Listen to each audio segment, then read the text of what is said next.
আমি কালি নগৰ এখন বা গঢ়ি উঠিবলৈ কেনেকুৱা ধৰণৰ কাৰণ লাগে আমি তাৰে এটা কাৰণ কালি পঢ়িছিলোঁ। আজি আমি আন এটা কাৰণৰ বিষয়ে জানিম। একেবাৰে শেষত আছে চোৱা, তোমালোকৰ 137 পৃষ্ঠাটো চাবা। 37 পৃষ্ঠাৰ তোমালোকৰ শেষত আছে এটা সাগৰ আৰু নদীৰ পাৰৰ সুবিধাজনক বন্দৰক কেন্দ্ৰ কৰি ব্যৱসায় বাণিজ্য গঢ়ি উঠিও কি হ'ব পাৰে বুলি কৈছে, এখন নগৰৰ সৃষ্টি হ'ব পাৰে বুলি কৈছে। সাগৰ আৰু নদীৰ পাৰৰ বন্দৰ বুলিলে আমি সাধাৰণতে কি বুজো বাৰু? বন্দৰ বুলি ক'লে ধৰা সাগৰ বা নদীৰ পাৰৰ ধৰা এনেকুৱা এডোখৰ ঠাই য'ত কি কৰে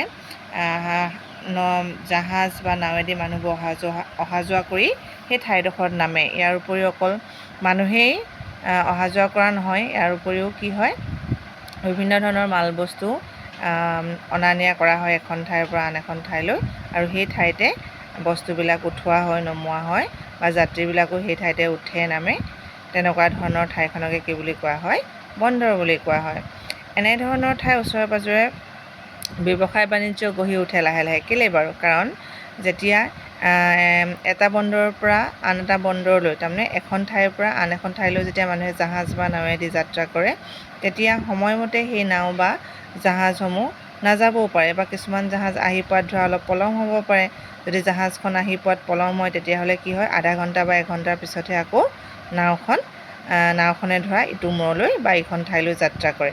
তেনেস্থলত কি হয়, যিসকল যাত্ৰী যায় বা যিসকল ব্যক্তিয়ে মালবস্তু ধৰা অন্য ঠাইলৈ প্ৰেৰণ কৰিবলৈ আহে নাওখনৰ জৰিয়তে, তেতিয়া সেইসকল ব্যক্তিয়ে ধৰা অলপ সময় জিৰণি ল'বলৈ বা কিবা এটা ভোক লাগিলে খাবলৈ বা তেওঁলোকৰ কিছুমান প্ৰয়োজনীয় বস্তু যদি দৰকাৰ হয়, সেই সামগ্ৰীসমূহৰ বাবে লাহে লাহে কি হয়, ব্যৱসায় প্ৰতিষ্ঠানসমূহ লাহে লাহে গঢ় লৈ উঠে। ব্যৱসায় প্ৰতিষ্ঠানসমূহ লাহে লাহে গঢ় উঠাৰ লগে লগে কি হয়, তাত এখন নগৰৰ লাহে লাহে সৃষ্টি হয়।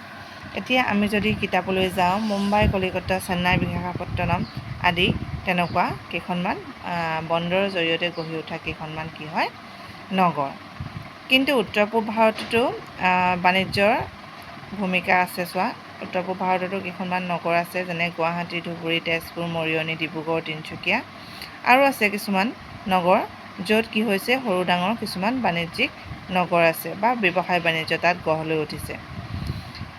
ব্ৰিটিছৰ দিনতে কিছুমান ঠাইত তেল, কয়লা, কাঠ আদি পৰিবহণৰ বাবে জাহাজ ঘাট, ৰেল ষ্টেচন আদি স্থাপন কৰা হৈছিলে। ব্ৰিটিছৰ দিনতে তেনেকুৱাবিলাক স্থাপন কৰা হৈছিলে। সেইদৰেই সেইবোৰ ঠাই ব্যৱসায় কেন্দ্ৰ হৈ পৰিছিল আৰু ক্ৰমে ঠাইখন লাহে লাহে নগৰলৈ ৰূপান্তৰিত হৈছিল। আমি এতিয়া আন এটা কাৰণ পাম, প্ৰতিৰক্ষাৰ বাবে নিয়োজিত সেনা ছাউনীৰ ওচৰে পাঁজৰে সৰু সৰু নগৰ গঢ় লৈ উঠে, খাদ্য সামগ্ৰীৰ যোগান, মেৰামতি আদি কামৰ আলমত। তাৰমানে প্ৰতিৰক্ষাৰ বাবে, আমাক সুৰক্ষা দিবৰ বাবে কি হয়, কিছুমান ঠাইত কি হয় জানানে, সেনা ছাউনী মানে সেনা বাহিনীয়ে কি কৰে, সেই ঠাইত থাকিবলৈ লয়, যাক আমি আৰ্মি কেম্প বুলি ইংৰাজীত ক'ব পাৰোঁ। সেই কেম্পবোৰ গঢ়ি যেতিয়া উঠাৰ লগে লগে তেওঁলোকৰো কিছুমান প্ৰয়োজনীয় খাদ্য বা তেওঁলোকৰ দৈনন্দিন প্ৰয়োজনীয় আন সামগ্ৰীসমূহৰ বাবেও কি হয়, সেই ঠাইবিলাকত কিছুমান ব্যৱসায় প্ৰতিষ্ঠান গঢ় লৈ উঠে, আৰু লাহে লাহে কি হয়, সেই সৰু ঠাইডোখৰ এখন সৰু নগৰলৈ ৰূপান্তৰিত হয়। তাৰপিছতে দিছে, উদ্যোগৰ বাবে প্ৰয়োজনীয় কেঁচামাল থকা ঠাইতো উদ্যোগ স্থাপন হ'লে আন কিছুমান কাৰণত এখন নগৰ অলপ দূৰত গঢ় লৈ উঠিব পাৰে।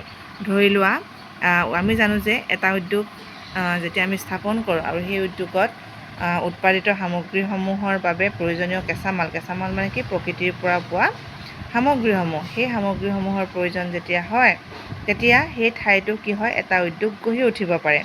আৰু সেই উদ্যোগটো গঢ়ি উঠাৰ লগে লগে যদি সেই উদ্যোগৰ আশে পাশে যদি কম ঠাই থাকে বা জনবসতি থাকিব পৰা ধৰা ঠাইখনৰ সুবিধা নাথাকে, গতিকে তেনেস্থলত কি হয়, অলপমান দূৰত গৈ লাহে লাহে তেনেকুৱা ব্যৱসায় প্ৰতিষ্ঠানসমূহ গঢ় লৈ উঠে, যান বাহন যোগাযোগ ব্যৱস্থাৰ সুবিধাসমূহ গঢ় লৈ উঠে, আৰু লাহে লাহে সেই ঠাইডোখৰটো কি হয়, একোখন নগৰৰ সৃষ্টি হয়।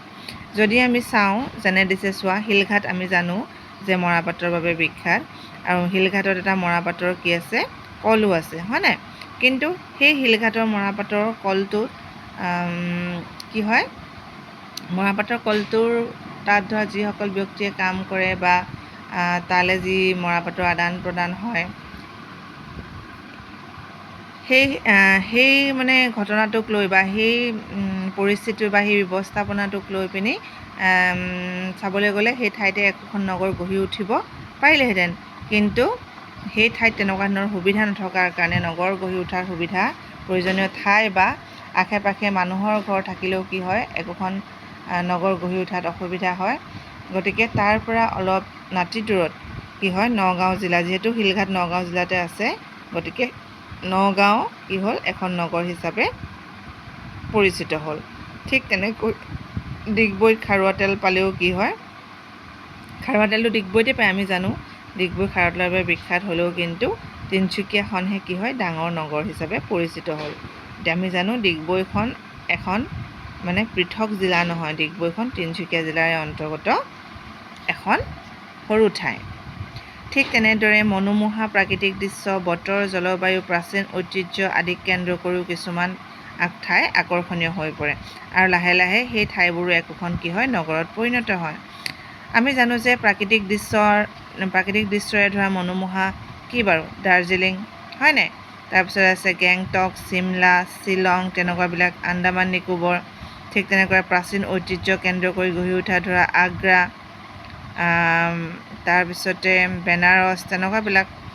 তাৰপৰা বতৰ জলবায়ুটো তোমাৰ ধৰা শ্বিলং, চিমলা, গেংটক, গোৱা সেইবিলাক ঠাই পৰে, নাইনিতাল, তেনেকুৱাবিলাক আচলতে অৱস্থাক এনেকুৱা ধৰণৰ যেনেকৈ প্ৰাকৃতিক দৃশ্য, বতৰ, জলবায়ু, প্ৰাচীন ঐতিহ্য আদিক কেন্দ্ৰ কৰিও কি হয়, এনেকুৱা কিছুমান সৰু ঠাই মানুহে খুব মানে পৰ্যটকবিলাক খুব কি হয় অহা যোৱা কৰে। অহা যোৱা কৰাৰ কাৰণে তেওঁলোকৰ থকা খোৱাৰ সুবিধাৰ বাবে কিছুমান ব্যৱসায় প্ৰতিষ্ঠান, হোটেল তেনেদৰে গঢ়ি উঠে, যাৰ ফলত এইবিলাক ঠাই কি হয় একোখন নগৰলৈ ৰূপান্তৰিত হয়।